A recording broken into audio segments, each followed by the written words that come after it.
بسم اللہ الرحمن الرحیم۔ وَإِذَا قِيلَ لَهُمْ، اور جب ان کو کہا جاتا ہے اتبعوا، پیروی کرو، ما انزل اللہ، اس چیز کی جو اللہ تعالیٰ نے نازل کی، قالوا، تو وہ کہتے ہیں بل نتبع، بلکہ ہم پیروی کریں گے، ما الفینا علیہ، اس چیز کی کہ جس پر ہم نے پایا آباءنا، اپنے آباء و اجداد کو، اولو کان آباؤہم، کیا اس صورت میں بھی جب کہ ان کے آباء و اجداد لا یعقلون شیئا، نہ سمجھتے ہوں کچھ، ولا یہتدون، اور نہ ہدایت یافتہ ہوں۔ وَإِذَا قِيلَ لَهُمْ، اور جب ان کو کہا جاتا ہے اتبعوا، پیروی کرو، ما انزل اللہ، اس چیز کی جو اللہ تعالیٰ نے نازل کی، قالوا، تو وہ کہتے ہیں بل نتبع، بلکہ ہم پیروی کریں گے، ما الفینا علیہ، اس چیز کی جس پر ہم نے پایا آباءنا، اپنے آباء و اجداد کو، اولو کان آباؤہم، کیا اس صورت میں بھی جب کہ ان کے آباء و اجداد لا یعقلون شیئا، نہ سمجھتے ہوں کچھ، ولا یہتدون، اور نہ وہ ہدایت یافتہ ہوں۔ وَإِذَا قِيلَ لَهُمُ اتَّبِعُوا مَا أَنزَلَ اللَّهُ، حضور صلی اللہ علیہ وسلم نے یہود کو اسلام کی دعوت دی، جنت کی رغبت دی، ترغیب دی اور عذاب سے ڈرایا، تو انہوں نے جواب دیا، اے محمد صلی اللہ علیہ وسلم، ہم آپ کا اتباع نہ کریں گے، اپنے باپ دادوں کی ہی پیروی کریں گے۔ اس آیت کا شان نزول یہ ہے کہ حضور صلی اللہ علیہ وسلم نے یہود کو اسلام کی دعوت دی، جنت کی ترغیب دی اور عذاب سے ڈرایا، تو انہوں نے جواب دیا، اے محمد، ہم آپ کا اتباع نہیں کریں گے، ہم اپنے آباء و اجداد کی پیروی کریں گے۔ تو اس پر یہ آیت نازل ہوئی، وَإِذَا قِيلَ لَهُمُ اتَّبِعُوا مَا أَنزَلَ اللَّهُ۔ یہاں پر سوال ہوتا ہے، کیا وجہ یہود کے لیے خطاب کے بجائے غائب کا صیغہ استعمال فرمایا؟ یوں فرمایا، وَإِذَا قِيلَ لَهُمْ، جب ان کو کہا جاتا ہے، تو لہم یہ غائب کی ضمیر ہے۔ سوال ہوتا ہے، کیا وجہ یہود کے لیے خطاب کے بجائے غائب کا صیغہ استعمال کیا؟ یوں نہیں فرمایا اتبعوا، ڈائریکٹ براہ راست یوں نہیں کہا اتبعوا، بلکہ ان کے لیے غائب کا صیغہ استعمال فرمایا اور کہا وَإِذَا قِيلَ لَهُمْ، اور جب ان کو کہا جاتا ہے۔ تو جواب یہ ہے کہ غائب کی صیغہ میں ان کی حماقت پر تنبیہ ہے، گویا عقلاء کو خطاب ہے کہ ان جاہلوں کو دیکھو کیسی باتیں کرتے ہیں۔ جواب یہ ہے کہ غائب کا صیغہ اس لیے استعمال فرمایا تاکہ ان کے حماقت پر تنبیہ ہو جائے، گویا عقلاء کو خطاب ہے کہ ان حماقت والی مخلوق کو دیکھو، ان احمقوں کو دیکھو کیسی باتیں کرتے ہیں کہ ہم تو اپنے آباء و اجداد کی پیروی کریں گے۔ قالوا بل نتبع ما الفینا علیہ آباءنا، بلکہ ہم اس چیز کی پیروی کریں گے جس پر ہم نے اپنے باپ دادا کو پایا۔ مطلب ہے ہم تورات کی اتباع کریں گے، یا پھر مطلب یہ ہے کہ بعض کو حلال اور بعض کو حرام کرنے میں اپنے باپ دادا کی پیروی کریں گے۔ ہم اس چیز کی پیروی کریں گے جس پر ہم نے اپنے آباء و اجداد کو پایا ہے۔ تو اس کے اندر مطلب میں دو قول ہیں، نمبر ایک ہم تورات کی اتباع کریں گے، اور دوسرا یہ ہے کہ بعض کو حلال اور بعض کو حرام کرنے میں اپنے باپ دادا کی پیروی کریں گے۔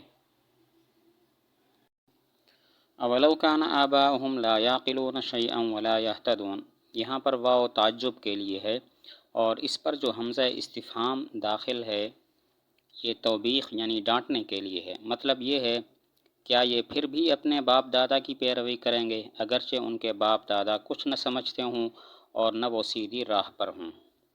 یہاں پر واو تعجب کا ہے اور اس پر حمزہ استفہام توبیخ یعنی ڈانٹنے کے لیے ہے۔ مطلب یہ ہے، کیا یہ پھر بھی اپنے باپ دادا کی پیروی کریں گے اگرچہ ان کے باپ دادا کچھ نہ سمجھتے ہوں اور نہ وہ سیدھی راہ پر ہوں۔ یہاں پر دو سوال ہیں۔ پہلا سوال یہ ہے کہ شیئن نکرہ ہے جو نفی کے بعد ہے، ایسا نکرہ عام ہوتا ہے، تو اب مطلب یہ ہوا باپ دادا کچھ بھی نہ سمجھتے تھے حالانکہ وہ تو سمجھدار گزرے ہیں۔ سوال یہ ہے کہ شیئن نکرہ ہے جو نفی کے بعد ہے، اور جو نکرہ نفی کے بعد ہو وہ عام ہوتا ہے، تو اس کا مطلب یہ ہوا باپ دادا ان کے کچھ بھی نہیں سمجھتے تھے حالانکہ ان کے باپ دادا سمجھدار تھے۔ جواب یہ ہے کہ مراد ہے وہ دینی امور بالکل نہیں سمجھتے تھے، اگرچہ دنیا کے دھندے خوب سمجھتے تھے۔ جواب یہ ہے کہ مطلب ہے وہ دینی امور کو بالکل نہیں جانتے تھے، بالکل نہیں سمجھتے تھے، اگرچہ دنیا کے دھندے، دنیا کے کام بہت خوب سمجھتے تھے۔ اس پر سوال ہوتا ہے ان کے باپ دادا تورات کے متبع تھے، کیسے کہہ سکتے ہیں وہ دینی امور بالکل نہیں سمجھتے تھے؟ سوال ہوتا ہے ان کے باپ دادا تورات کے متبعین میں سے تھے، تو تورات تو ایک دینی معاملہ ہے، تو پھر یہ کیسے کہہ سکتے ہیں کہ وہ دینی امور بالکل نہ سمجھتے تھے؟ جواب یہ ہے کہ وہ تورات کے حقیقی متبعین نہیں تھے۔ اگر وہ تورات کے حقیقی متبعین ہوتے تو حضرت عیسیٰ علیہ السلام پر بھی ایمان لاتے، حالانکہ یہود حضرت عیسیٰ علیہ السلام پر ایمان نہیں لاتے۔ جواب یہ ہے کہ وہ تورات کے حقیقی متبعین نہیں تھے۔ اگر ایسا ہوتا تو وہ حضرت عیسیٰ علیہ السلام پر بھی ایمان لاتے، حالانکہ یہود حضرت عیسیٰ علیہ السلام پر ایمان نہیں لاتے۔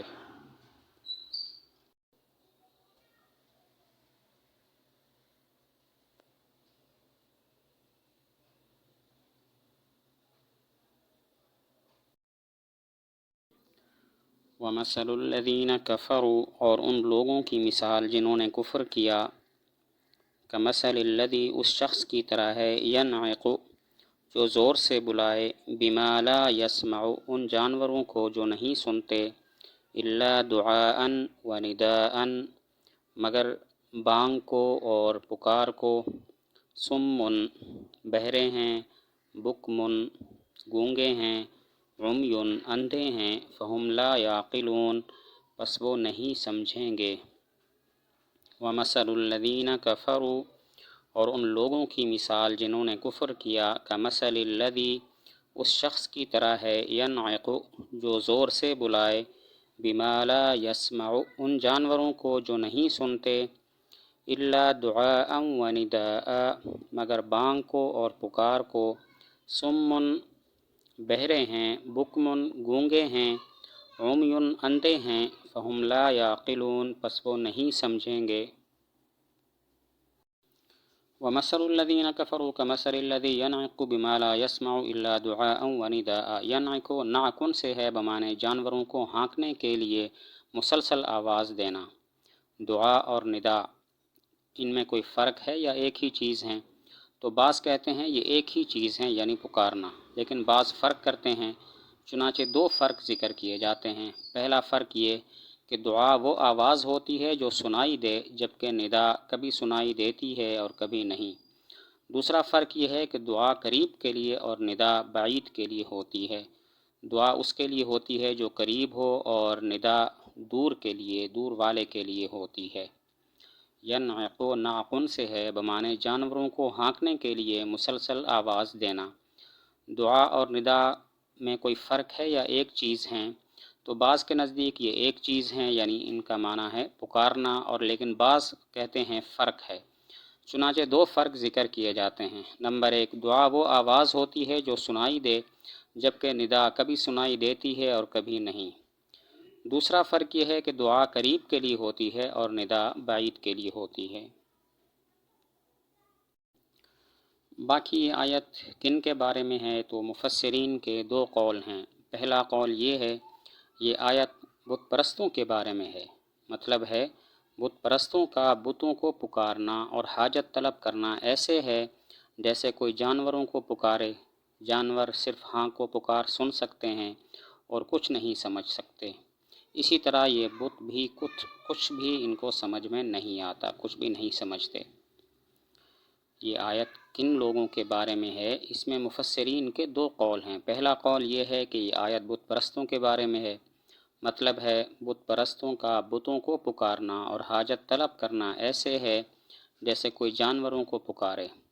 جانور صرف ہاں کو پکار سن سکتے ہیں، کچھ سمجھ نہیں سکتے، اسی طرح یہ بت بھی کچھ نہیں سمجھتے۔ یہاں پر ایک سوال ہوتا ہے کہ جانور ہاں کو پکار سنتے ہیں، بت تو سن بھی نہیں سکتے، پھر تشبیہ دینا کیسے درست ہوا کہ یہ جن کو پکارتے ہیں وہ ایسے ہیں جیسا کہ جانور؟